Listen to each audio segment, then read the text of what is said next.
धाम, नाम, रूप और लीला, ये चार हैं भगवत प्राप्ति के स्तंभ। आपको प्रिया प्रीतम का रूप नहीं आता दर्शन में, कोई बात नहीं। आपको प्रिया प्रीतम की लीला का भी चिंतन नहीं होता, कोई बात नहीं। आपका निरंतर नाम भी नहीं चलता, कोई बात नहीं। लेकिन आप निरंतर धाम में तो वास कर रहे हैं ना, इस पर क्यों महत्व बुद्धि नहीं जा रहे? निरंतर धाम में वास कर रहे हो, इसके प्रभाव से क्या होगा? कह रहे हैं राधा कृष्णो पश्यतश्चेत कदाचित कदाचित खेलंतो ब्रजनगर वीथि सुहृदयम हरंतो श्री राधा मधुपति कुमारो सुकृतिना। कभी खेलते हुए युगल सरकार जो वृंदावन वासी है, ऐसे पुण्य आत्मा का चित्त अपहरण कर लेंगे। कभी ऐसा बोले वो कोई पुण्यात्मा होगा। देखो, अब हम अपने को पापात्मा नहीं कह सकते, इसलिए नहीं कह सकते, हैं पापी थे, हो सकता है रहेंगे भी, पर हम नहीं कह सकते, क्योंकि अब हमें श्री जी ने स्वीकार कर लिया है। बोले आपको स्वीकार कर लिया है? नहीं, हम सब स्वीकार न किए होते तो यहां बैठ ही नहीं सकते। प्रथम यथामति प्रणवों श्री वृंदावन अति रम्य श्री राधिका कृपा बिनु सबके मन नगम। बोले हम वैसे हैं नहीं श्री जी लायक, जैसा होना चाहिए। ये बात सबके हृदय में होनी चाहिए, ये होनी चाहिए, नहीं अहंकार आ जाएगा। ये सत्य है कि उनके लायक नहीं है, पर हमें उनके ये भी सत्य है, जब उनके हैं तो अपने लायक बना लेंगे। हम नालायक को जब पसंद कर लिया तो हमें लायक बनने की जरूरत नहीं। जब नालायक स्थिति में पसंद कर लिया तो हमें लायक बनने की क्या जरूरत है? इसी में हमारी श्री जी ने हमें पसंद कर लिया। कदावा खेलंतो ब्रजनगर वीथि सुहृदयम हरंतो श्री राधा मधुपति कुमारो सुकृतिना। कभी ये खेलते हुए दोनों युगल सरकार दृष्टि डाल देंगे तो हरंतो, हमारे हृदय का अपहरण हो जाएगा। और अपहरण किन में हो जाएगा? श्यामा श्याम में। रात दिन श्यामा श्याम का चिंतन, और कुछ ना बने तो पड़े रहो वृंदावन। कह रहे देहास्यांते प्राप्नुया देव सिद्धिम, शरीर छूटने के बाद तुम्हें परम सिद्ध देह मिलेगा, प्रिया प्रीतम का सहचरी स्वरूप। हमें इन बातों पर विश्वास करना है, क्योंकि सिद्ध महापुरुष बोल रहे हैं। दूसरी बात यह कि अपनो परण विशाल भगत को पूरो परण निभाऊं। भगवान अपनी बात एक बार झूठी कर सकते हैं, लेकिन अपने प्रेमी भक्ति की बात नहीं झूठी कर सकते। तो जो श्रीधाम वृंदावन का वास स्वीकार करता है या निरंतर वास नहीं कर सकता, तो उपासना और आश्रय वृंदावन का उपासना वृंदावन रसरीति की करता है, तो कभी खेलते खेलते इनकी दृष्टि उस पर पड़ जाएगी तो उसका शरीर सुख पूर्वक व्यतीत होगा जीवन, और जीवन के अंत में परम सिद्धि सहचरी देह की प्राप्ति होगी। राधा मधुपति पादाम्बुज भक्ति रसपूर दूर मुक्तस्य अजितेन्द्रियस्य कृपया मम वृंदारण्यमाश्रयो भवतु। अगर ये वृंदावन महिमा सुनकर भी तुम्हारे हृदय में वृंदावन और प्रिया प्रीतम पे विश्वास ना हो तो जान लो धूल पड़ी है तुम्हारी बुद्धि में। कह रहे हैं एक एक बात समझ लो, बस निहाल हो जाओगे। श्री राधा माधव की प्रेम भक्ति से बहुत दूर है और उनके प्रेमी जनों से भी बहुत दूर है, और अजितेंद्रिय है, पर वो वृंदावन का वासी है, उसे भगवत प्राप्ति हो जाएगी। और क्या चाहिए भाई? राधा माधव की प्रेम लक्षणा भक्ति से बहुत दूर है, वो सब हैं अपने लोग। प्रेम लक्षणा भक्ति अश्रु प्रवाह करते हुए हर क्षण प्रिया प्रीतम के प्रेम में, कहां ऐसा है? प्रेमी जनों से दूर, भगवत प्रेमी महात्माओं के सानिध्य से दूर। अजितेंद्री, इतना सब होने पर भी वो वृंदावन वासी है, उसे भगवत प्राप्ति हो जाएगी। श्रीपाद प्रबोधानंद जी कह रहे हैं अजितेंद्रियस्य कृपया, वो किससे भगवत प्राप्ति करेगा? कृपा से। कहो कृपा से कहा ना होई, क्या नहीं हो सकता कृपा से। कृपा जो है एक नीच पुरुष को महापुरुष बनाने में 1 सेकंड लगता है, 1 सेकंड। हम उसी सेकंड का इंतजार करते हुए वृंदावन वास कर रहे हैं। राधा मधुपति पदाम्बुज भक्ति रसपूर दूर मुक्तस्य, जीवन मुक्त महापुरुषों के संग से दूर, प्रिया प्रीतम की भक्ति से दूर, अजितेंद्रिय, पर वो वृंदावन वासी है तो उसे भगवत प्राप्ति निश्चित होगी। ऊपर के श्लोक में कभी खेलते हुए युगल सरकार दृष्टि पड़ गई, बस वो सुखपूर्वक वृंदावन में जीवन व्यतीत करे। हम पर दृष्टि पड़ गई भाई, हम सब पर दृष्टि न पड़ी होती तो हम वृंदावन वासी नहीं कहलाते। हम वृंदावन में 1 घंटा भी नहीं रुक सकते, 1 क्षण भी नहीं रुक सकते, इधर की सोच भी नहीं सकते, सोच भी नहीं आ सकती दिमाग में बिना किशोरी जी की कृपा के।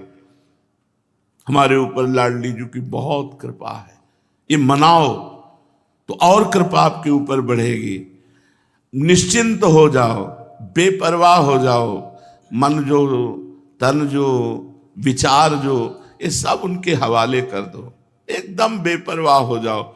अजितेंद्री है, प्रेमी जनों से दूर है, प्रिया प्रीतम से बिल्कुल प्रेम नहीं है, पर वृंदावन वासी है तो उसे भगवत प्राप्ति हो जाएगी। ये दृढ़ता पूर्वक स्वीकार कर लो।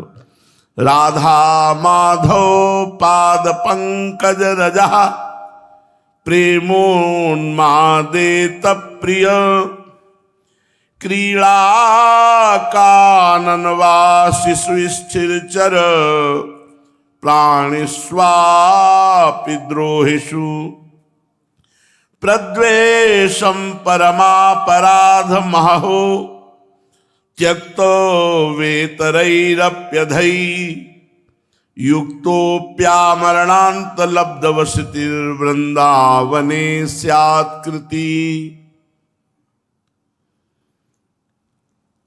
श्री राधा माधव के चरणारविंद का आश्रय लेकर जो वृंदावन वास करता है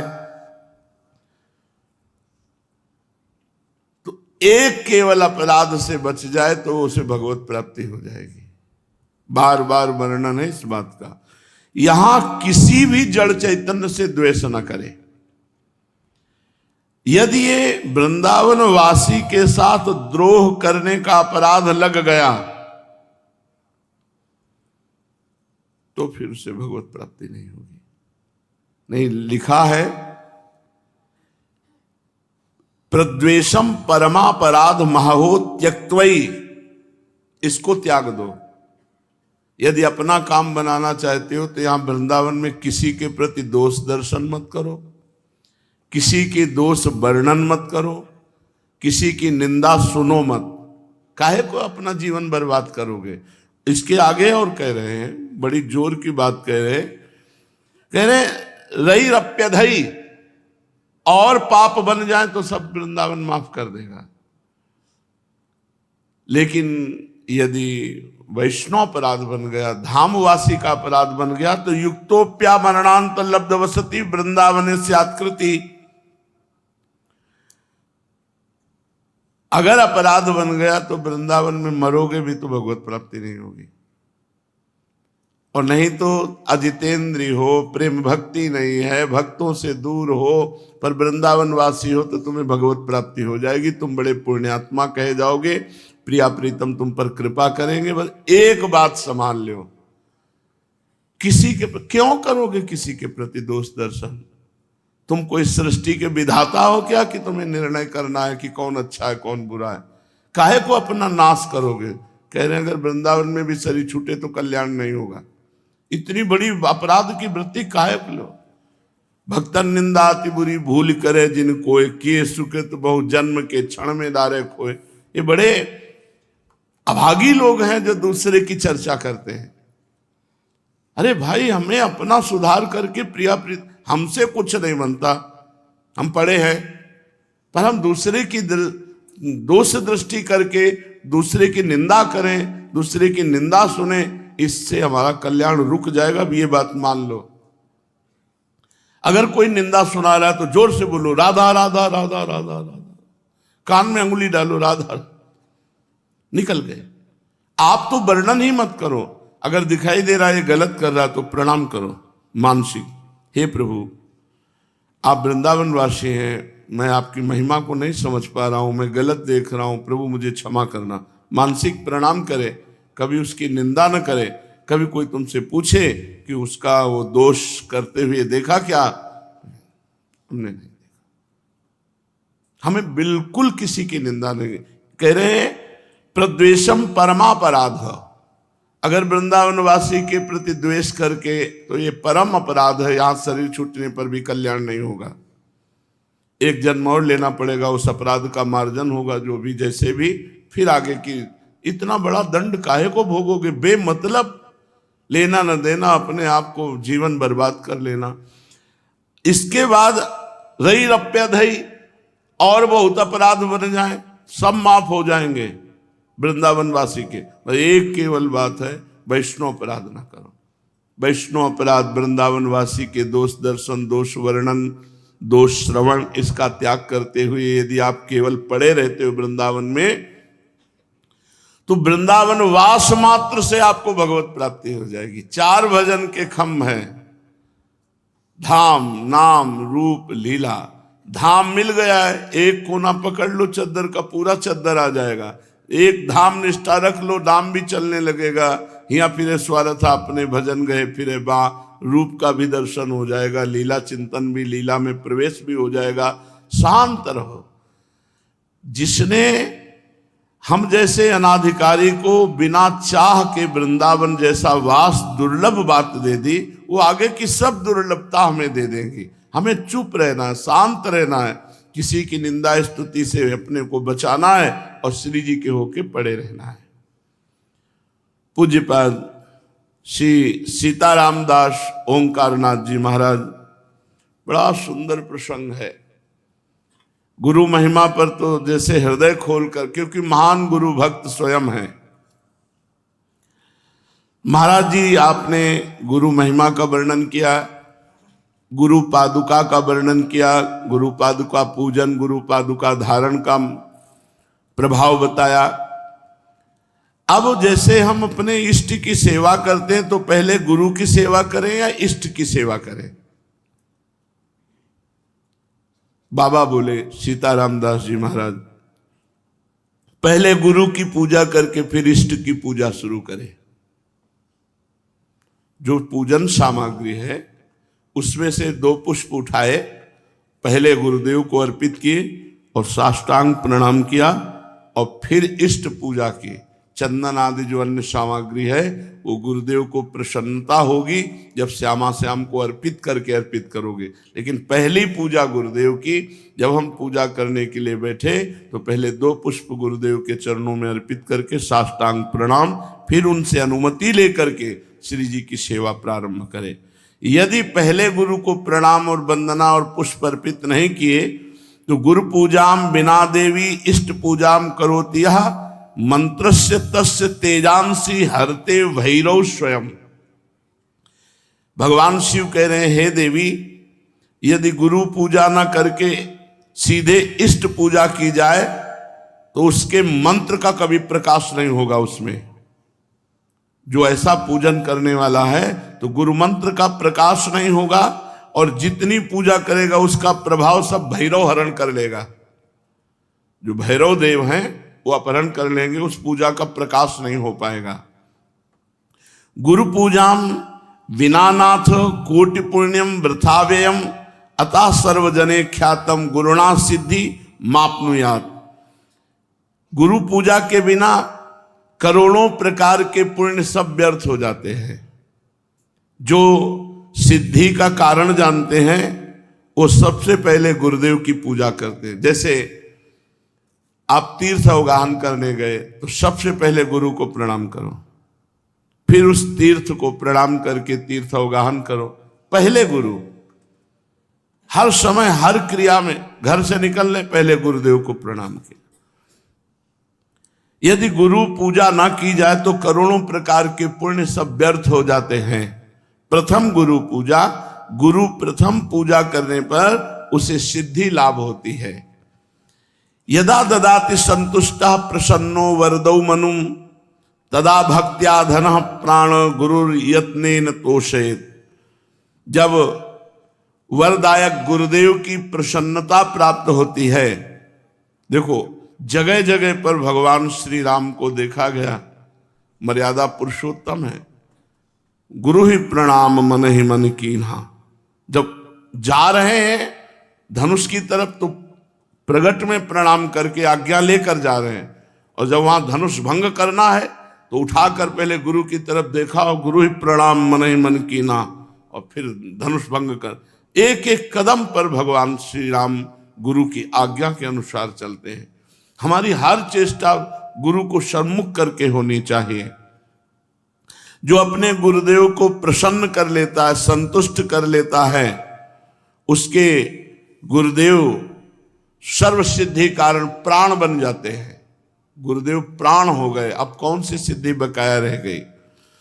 भोग्य भोज्यानि वस्तूनि गुरुवे चा समर्पयेत तच्छेषमिति संचित्य चानुभूयात सुरेश्वरी। हे देवी, सभी भोग सभी भोज्य वस्तुएं जो गुरुदेव को अर्पण करता है और फिर गुरुदेव की जूठन पाता है, अगर गुरुदेव समीप नहीं है तो उनकी छवि विराजमान करके भाव से गुरुदेव को भोग लगावे और फिर उनका उच्छिष्ट प्रगट मान करके पावे कि मेरे गुरुदेव ने पाया है। इस उच्छिष्ट पान मात्र से समस्त सात्विक वृत्तियां उदय हो जाती हैं। गंधैर्मालैश्च चारवंगी पूजयेत सर्वदा गुरुम। हे सुंदरांगी देवी, जो गंध से, माला से, अन्य वस्तुओं से गुरुदेव की पूजा करता है, अगर गुरुदेव प्रगट में नहीं मिलते हैं तो उनकी छवि विराजमान करके ठीक वैसे ही भाव से करो जैसे प्रगट में गुरुदेव की पूजा कर रहे हो। हे देवी, जो व्यक्ति अपने गुरुदेव की निष्कपट भाव से सेवा भक्ति करता है और उनका जूठन पाता है, महाप्रसाद, तो जितने तीर्थ आदि हैं, जितने व्रत आदि हैं, उसको कुछ करने की आवश्यकता नहीं। सब तीर्थों का फल, सब व्रतों का फल गुरु को पूजन करके, उनको भोग लगा के, उनका उच्छिष्ट पाने से प्राप्त हो जाता है। हे देवी, श्रुति कहती है कि भोग मोक्षार्थियों के लिए, ब्रह्मा विष्णु महेश्वर के पदाकांक्षियों के लिए केवल गुरुदेव की भक्ति ही एकमात्र उपाय है, अन्य कोई मार्ग नहीं। गुरु भक्ति के द्वारा असाध्य साधना भी साधित हो जाती है। जो असाध्य साधना है वो भी साधित हो जाती है। जैसे बहुत बड़ा पहाड़ जैसा रुई का ढेर लगा हो तो एक दिया सलाई लगाते ही भस्म हो जाती है, ऐसे ही गुरु सेवक के महान पर्वत जैसे पाप भी क्षण में भस्म हो जाते हैं। जो शिष्य महात्मा गुरुदेव का सेवा, शुश्रूषा, आज्ञा उनके परायण रहता है तो उसे अन्य कोई साधना नहीं करनी पड़ती। वो केवल गुरु सेवा कृपा कारणी बन जाती है और वो समस्त सिद्धियों का लाभ प्राप्त कर लेता है। उसके पाप क्षय हो जाते हैं, पुण्य राशि वर्धित होती है, सब काम उसके अलौकिक ढंग से होने लगते हैं। सब काम अलौकिक ढंग से होने लगते हैं, गुरु कृपा ही केवलम। हे देवेश, दुख मलिन पतित तभी तक रहता है जीव जब तक वो गुरुदेव की भक्ति नहीं करता है। यदि गुरुदेव संतुष्ट ना हो तो कितनी भी बड़ी साधना कर लो, ना तो ब्रह्मा सहयोग करेंगे, ना विष्णु सहयोग करेंगे, ना महेश्वर। तभी सेवक जी ने कहा, गुरु सेवा तज करहि जे बान, यह है अधर्म यह है सब हानि, कान न रसिकन में रहे, गुरु गोविंद न भेद कराए, संतत सकल सुनो चित लाए, श्री हरिवंश प्रताप जस। गुरुदेव जिस पर संतुष्ट हो जाते हैं तो तीनों देव उस पर संतुष्ट हो जाते हैं, ब्रह्मा विष्णु महादेव, और संपूर्ण मुनि योगी सब संतुष्ट होकर उस पर अनुग्रह करते हैं जिस पर गुरुदेव प्रसन्न होते हैं। समस्त क्रियाओं की सिद्धि का मूल है गुरु प्रसन्नता। अतएव बुद्धिमान पुरुष को चाहिए कि सर्वप्रथम अपने गुरुदेव को प्रसन्न कर ले, बाबा एक एक सेवा का आप जब वर्णन करते हैं तो सुन करके एक अपार आनंद हमारे हृदय में हो रहा है, एक नवीन उत्साह प्रकट हो रहा है। साथ ही मैं अच्छी तरह से समझ गया हूं कि गुरु सेवा करने से मुझ सरीखे श्रद्धा भक्तिहीन प्राणी को भी परम पद मिल जाएगा। हां, तवा दार्तिम भय शोको लोभ मोह भ्रमादया यावन नायाति शरणम श्रीम गुरुम भक्तवत्सलम। तभी तक पीड़ा, भय, शोक, रोग, लोभ, मोह, भ्रम ये साधना में विक्षेप डालते रहते हैं जब तक भक्त वत्सल श्री सदगुरुदेव भगवान की शरण नहीं ग्रहण की जाती। अधिक क्या कहूं, यदि गुरुदेव संतुष्ट हो जाएं और कह दें कि जा तू मुक्त हो गया, तो इस बात को भगवान भी नहीं काट सकते। बस ये बात पकड़नी। तो कह रहे भगवान भी उस बात को नहीं काट सकते। यदि गुरु कह दे कि जा तो मुक्त हो गया, बस मान लेना चाहिए मैं तो मुक्त हो गया, मेरे गुरुदेव ने कह दिया।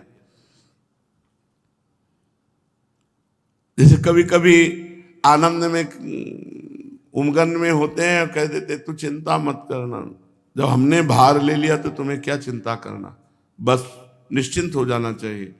कि जब गुरुदेव ने कह दिया कि हमने भार ले लिया तो जब उन्होंने ले लिया, पर जीव देहाभिमानी है, वो इसे विनोद समझ लेता है, इसे व्यर्थ बात को समझ लेता है कि भला ऐसे इनके कह देने से मुक्त हो जाएंगे क्या। एक बार गुरु महिमा प्रदर्शित करने के लिए देवर्षि नारद जी बैकुंठ में गए। ये हमारे पिताश्री के गुरुदेव आते थे, श्री स्वामी शारदाश्रम सरस्वती जी महाराज, वो सुनाते थे, हम बच्चे थे तब सुने थे। तो बैकुंठ में गए, थोड़ी देर बैठे और हटे, विचरण के लिए चल पड़े। तो वहां भगवान के पार्षद जल छिड़क के पोछा लगा रहे थे। किसी कारण से फिर देवर्षि नारद वापस लौट आए, तो उन्होंने देखा जहां हम बैठे थे वहां जल छिड़क के पोछा लगाया जा रहा। तो भगवान से कहा, प्रभु आपका नाम लेते हैं, आपकी शरण में है, तो क्या हम अपवित्र हैं? भगवान ने कहा पार्षदों से पूछो। पार्षदों से पूछा तो पार्षदों ने कहा आपने आज तक गुरु नहीं बनाया, इसलिए आप महान भक्त तो हैं, लेकिन जहां आप बैठोगे तो निगुरा जहां बैठता है वो अपवित्र जगह हो जाती है। तो देवर्षि नारद जी ने भगवान से कहा कि आप ही हमें बताओ, हमारे तो गुरु आप ही हो, आप बताओ हम किसको गुरु वरण करें। तो कहा कल प्रातः काल आंख उठते ही जिस पर पहली दृष्टि पड़ जाए उसी गुरु बना लेना। ठीक, प्रातः काल आंख खुली, जब बाहर निकले पथ में देखा तो बहंगी में दोनों तरफ जल भरे हुए कहार वो जा रहे। तो उन्होंने कहा कि ये तो कहार है, कोई भगत हो तो गुरु बनाए, ये तो कहार है, इनको क्या गुरु बनाना है। और पानी ढो करके दूसरों के घरों में ले जाता है, कोई संत महात्मा होते तो गुरु बनाते। भगवान के पास पुनः गए, भगवान ने कहा गुरु बनाया? उनका प्रभु तो कहार है, तो गुरु की जाति देखी? नहीं प्रभु, वो पानी दूसरों के घर में ले जाते। तो गुरु की क्रिया देखी? जाओ मैं तुम्हें शाप देता हूं, 84 लाख योनियों में भटको। देवर्षि नारद जी घबरा गए, कहा प्रभु अब कैसे मुक्ति हो सकती है, आपके श्रीमुख के वचन तो परम सत्य होते हैं। तो कहा अपने गुरुदेव से पूछो जाके, कहाँ मिलेंगे? जहां तुम्हें मिले थे, और वो स्वयं भगवान ही कहार बन कर गए, चरणों में लौट गए, भगवान मुझे क्षमा करो, आप हमारे गुरुदेव हैं, मैंने आपको गुरुदेव रूप में वरण कर लिया, पर भगवान ने शाप दे दिया, ऐसी ऐसी बात थी। तो उन्होंने 84 ऐसे गोल गोल बना दिए जमीन पे, और कहा ऊपर का कपड़ा उतार के लौट जाओ। लौट, बोले 84 लाख योनियों तुमने पार कर ली, अब तुम्हें 84 लाख योनियों में नहीं जाना पड़ेगा। नारद जी भगवान के पास गए, बोले प्रभु गुरुदेव ने ऐसा बोले, फिर संशय गुरुदेव के वाक्य पर? तुम 84 लाख योनियों से मुक्त हो गए क्योंकि गुरुदेव ने कह दिया। तो यहां शास्त्र में कह रहे कि यदि गुरुदेव भक्त वत्सल कह दे कि जा तुम मुक्त हो गया, तो विश्वास करो भगवान भी इस बात को नहीं काट सकते। यावत् चोपाधि पर्यंतम तावत् शुश्रूयेद गुरुम गुरुवत गुरु भार्याम तत्पुत्रेषु च वर्तनम। जब तक देह रहे तब तक गुरु की आज्ञा में, गुरु की सेवा में रहे। यदि गुरु आज्ञा करे तो गुरु पत्नी, गुरु पुत्र सबकी सेवा में। ऐसा पूर्व के भक्तजन करते रहे। महाभारत उठा लो, चाहे वेद उठा लो, सब जगह गुरु सेवा। क्योंकि उस समय गुरुजन जो रहते थे वो जंगलों में रहते थे, पर्णकुटी में रहते थे, पर उनकी गुरु पत्नी भी रहती थी, उनके पुत्र भी होते थे। तो यहाँ आज्ञा कर रहे हैं कि अगर गुरु आज्ञा करे तो गुरु पत्नी, गुरु पुत्र आदि की भी गुरु के समान ही सेवा करे। यश देवे पराभक्तिर यथा देवे तथा गुरो तस्सेते कथितार हरथा प्रकाशनते महात्मना।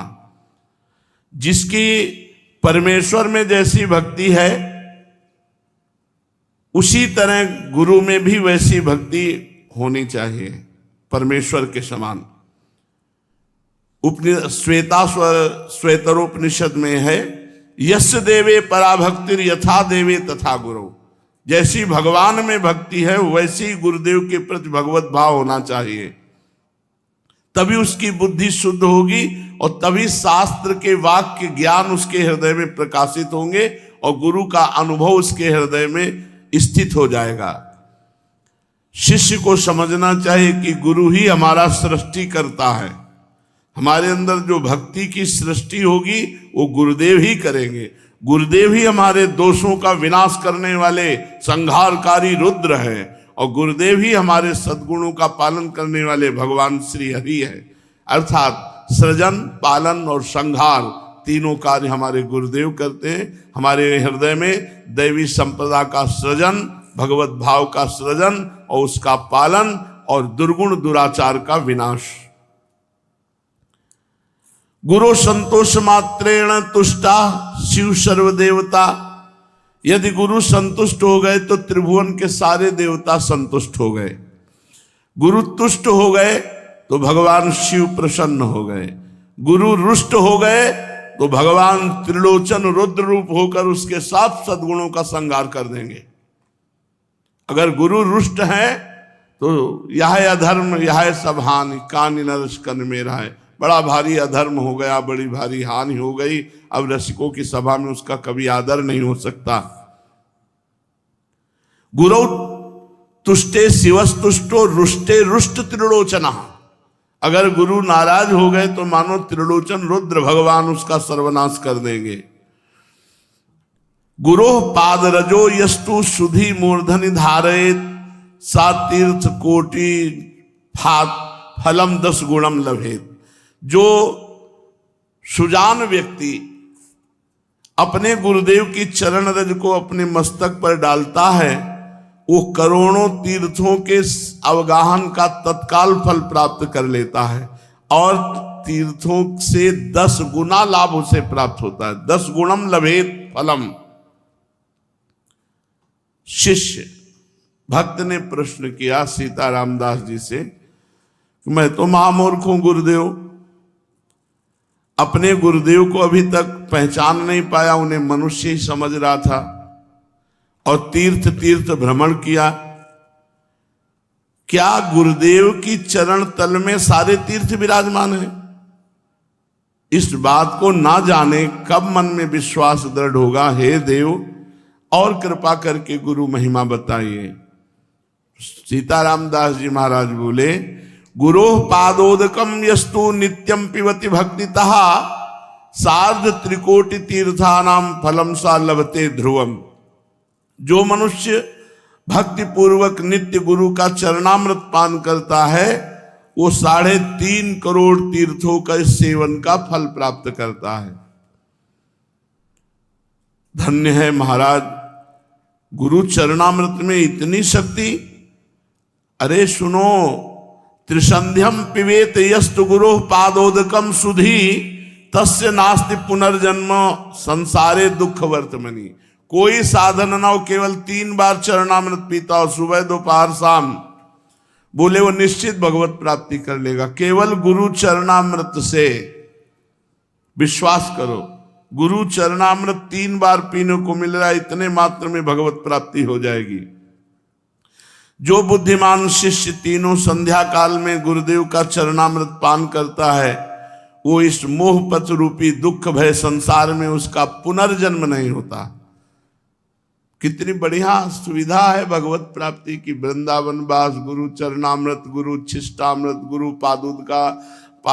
पादुका का सेवन और गुरु चरणों के आश्रित होकर उनकी आज्ञा का पालन, हो गई भगवत प्राप्ति। भक्त ने पूछा, इसमें कोई तपस्या या प्रयत्न नहीं हो, आपने कह दिया पुनर्जन्म नहीं होता। ऐसी बात तो हमने आज तक नहीं सुनी। कंचन को त्यागो, कामनी को त्यागो, ये त्यागो, वो त्यागो, ये बातें तो सुना है। केवल 3 बार चरणामृत रोज पीता रहे, भगवत प्राप्ति हो जाएगी, पुनर्जन्म नहीं होगा। वत्स, बाबा बोले, बेटा ये बहुत गुप्त बात है, बहुत श्रद्धा की बात है। ब्रह्मा विष्णुश्च रुद्रश्च सर्वाश्च पितृदेवता तिष्ठन्ति श्री गुरु पाद पद्मार्चिते शुभे जले। जो गुरु को चरण प्रक्षालन के लिए जल अर्पित किया गया और गुरु के चरण धोए गए और फिर चरणामृत पिया गया, तो सारे पितरों का उद्धार हो जाता है। सर्वाश्च पितृदेवता, तर्पण से उनको जो तृप्ति नहीं होती, गुरु चरणामृत से सारे पितरों का उद्धार हो जाता है। और गुरु पाद पद्म का जो जल है, चरणामृत है, पीने से ब्रह्मा विष्णु रुद्र सब देवता उसके अधीन हो जाते हैं। गुरो पादोदकम यस्तु नित्यम पिबेत मानुषः धर्मार्थ काम मोक्षा निधियो जायते च सः। जो मनुष्य नित्य गुरु का चरणामृत पान करता है, वह धर्म अर्थ काम मोक्ष का स्वामी हो जाता है, अर्थात चारों पुरुषार्थ उसको प्राप्त हो जाते हैं। अपिवा विगलत पाद प्रक्षालन जलम यदि पिवेद अमृत भावेन यह सा देवी पुरम व्रजेत। गुरु के चरण से स्पर्श किया हुआ जो चरणामृत है, उसका जो पान करता है, वो साक्षात भगवत धामवासी हो जाता है। गुरु पादोदकम यस्तु शीर्षा धारयेन नरः सा सर्वतीर्थजम पुण्यम लभते नाम संशयः। जो व्यक्ति स्नान के समय गुरु चरणों का ध्यान करते हुए अपने मस्तक पर जल डाला, तो सारे तीर्थों के स्नान का फल प्राप्त हो गया। विश्वास करो इन बातों पर। सर्व तीर्थावगाहा नाम फलम प्राप्नोति निश्चितम गुरो पादोदकम सम्यक संसारारणवतारणम। जो गुरु चरणामृत अपने सर पर धारण करता है, उसे समस्त तीर्थों के अवगाहन का फल निश्चित ही प्राप्त होता है, क्योंकि गुरु का चरणामृत सम्यक रूप से संसार सागर से उद्धार करने वाला है। अज्ञान मूल हरणम जन्म कर्म निवारणम ज्ञान वैराग्य सिद्ध्यर्थम गुरु पादोदकम पिबेत। जो रोज गुरुदेव का चरणामृत पीता है, उसके जन्म मरण का चक्र खत्म हो जाता है, ज्ञान वैराग्य उसका सिद्ध हो जाता है। गुरु पादोदकम पेयम गुरुर उच्छिष्ट भोजनम गुरु मूर्ति सदा ध्यानम गुरु स्तोत्रम सदा जपेत। जो गुरुदेव की चरण पादुका का पूजन करता है, गुरु चरणों की चरणामृत का पान करता है और गुरु की जूठन पाता है और गुरु के अधीन रहता है, त्रिभुवन में उसके लिए कुछ दुर्लभ नहीं है। गुरु महिमा तो आपने निहाल कर दिया सुनाकर। पादुका का महत्व, सेवा, पूजा और चरणोदक का पान सुन लिया। अब शिष्य के लिए और ज्ञातव्य क्या है? बाबा बोले, बेटा वत्स, गुरोरन्नम महादेवी यस्तु भक्षणम आचरेत कोटि जन्मार्जितम पापो तत्क्षणादेव नश्यति। न स्नानम पाद शोचव्य न चवाचमनम चरेत प्राप्ति मात्रेण भोक्तव्यम नेवस्थानम विचारेत। महादेवी जब मनुष्य को भगवान की कृपा का विशेष प्रभाव होता है, तब गुरु की जूठन मिलती है। ऐसे नहीं मिल जाता कि बहुत तड़पना पड़ता है, बहुत व्याकुलता अंदर भगवान जब देखते हैं तब व्यवस्था बना देते हैं गुरु उच्छिष्ट की। गुरु चरण रज, गुरु चरणामृत, गुरु पादुका, गुरु उच्छिष्टामृत, ये सब गुरुदेव की कृपा से प्राप्त है। जो गुरुदेव को भोग लगता है, उस अन्न का जो कण है वो जब मुख में जाता है तो तत्काल सारे पाप नष्ट हो जाते हैं। स्नान, पाद प्रक्षालन, आचमन, गुरुदेव का जो भी है, आचमन किया हुआ जूठा जल है, स्नान किया हुआ सर्वांग जल है। कितनी महिमा पूर्व के संत जानते हैं इन बातों को। और जब प्रसाद मिले तो प्राप्ति मात्रेण भोक्तव्यम नैव स्थानम विचारे। मैं नहाए नहीं हूं, मैं कुल्ला नहीं किए हूं, ये कुछ नहीं। जिस समय उच्छिष्ट मिले तुरंत उसी अवस्था में उसको मुख में धारण करो। प्राप्ति मात्रेण भोक्तव्यम नैव स्थानम विचारे। विचार करने की गुंजाइश की, अच्छा रख दो फिर पा लेंगे, पहले थोड़ा ही किनका चाहे पाओ, तुरंत पाओ जब गुरु उच्छिष्ट मिले, भगवत उच्छिष्ट मिले। ना ब्राह्मण्यम, ना कौलिन्यम, ना जाति नाम विचारणम, ना ज्ञाति सुत बंधु नाम सत्यानाम तत्र चिंतयन। एक स्थानम स्थितम अन्नम तत्तीर्थश्च मंडलीकृतम भोक्तव्यम मोक्षदम शूद्र स्पृष्टम न चिंतयेत। ये बहुत बड़ा अपराध है यदि गुरु की जाति पर दृष्टि रखी जाए कि गुरुदेव किस जाति के हैं, बहुत बड़ा अपराध हो जाएगा। प्रायः जो ज्यादा अपने में देहाभिमानी जन जो जाति अभिमान करते हैं उनसे ही अपराध बन जाता है। ये चीजें बहुत सावधानी की है कि कभी किसी संत के उच्छिष्ट पाने के समय ये बात मत पूछो कि ये किस जाति के हैं, किस कुल के हैं। अब वो हरि स्वरूप हैं, उनका जूठन पाना हमारे लिए सौभाग्य होगा। ये नहीं सोचना कि जाति पक्ष कुल पक्ष ऐसा। जो गुरुदेव जहां स्थित हैं वहीं से प्रसाद मिल जाए तो मोक्ष का कारण बन जाता है। यदि गुरुदेव का प्रसाद मान लो कौआ, कुत्ता, कोई भी ऐसा जीव अचानक, तो हम उसे फेंकेंगे नहीं, हम उसको पा जाएंगे। जो शेष बचा हुआ है वो हम पा जाएंगे। प्रसाद की ऐसी महिमा। हरिराम व्यास जी ने कहा यदि कुत्ता जूठा कर जाए या कौआ ऊपर से बीट डाल दे तो हम उतना हटा करके वो बीट फिर हम प्रसाद पा लेंगे। प्रसाद को नहीं फेंका जाता कि प्रसाद में, और प्रसाद को गर्म नहीं किया जाता कि अब ठंडा है चलो रोटी गरम कर लो, सब्जी गरम कर लो, वो फिर अपमान है प्रसाद का। जैसा प्रसाद मिला ठीक वैसा उसी समय पा लिया जाए, ये सर्वप्रथम प्रसाद का सम्मान है। अगर आप कहीं बहुत ऐसा कुछ है, बिजी है भाई कि प्रसाद से ज्यादा आप कोई महिमाशाली कार्य कर रहे तो किनका तो ले लीजिए, बाद में पा लेना। और मुंह जूठा नहीं माना जाता प्रसाद पाने के बाद। प्रसाद पाके तुरंत आप निज मंत्र जप सकते हैं। गुरु उच्छिष्ट और हरि प्रिया उच्छिष्ट पाने के बाद तुरंत उसमें जूठन नहीं माना जाता।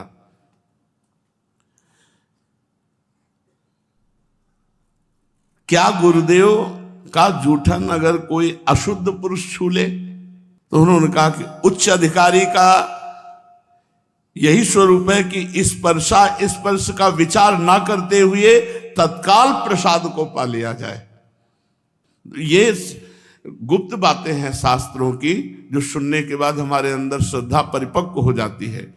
अनाधिकारी वही है जो गुरु के प्रसाद पर दृष्टि दूसरी कर ले। अरे ऐसा अधिकारी वही है जैसा, मतलब गुरु अधिकार की तो बात सबको पचेगी भी नहीं। जो एक बार बाल कृष्ण दास जी के पावन चरित्र में जो उस समय के श्रोता हैं उस मतलब पचेगी ही नहीं, किसी को नहीं पचेगी। छी ऐसे होगा, नहीं होगा। मतलब महाराज जी की अशुद्ध बेशुद्ध अवस्था, और उस समय वो लघु शंका, तो उसका प्रसाद सबने मतलब पचेगी ही नहीं किसी की कि ऐसा कैसे हो सकता है। और बालकृष्ण दास जी के पावन चरित्र में लिखा हुआ है, उन सब देवी जी और जितना भी परिकर था सबने, और श्री कृष्णाकार वृत्ति में उनको होश नहीं है, तो ऐसा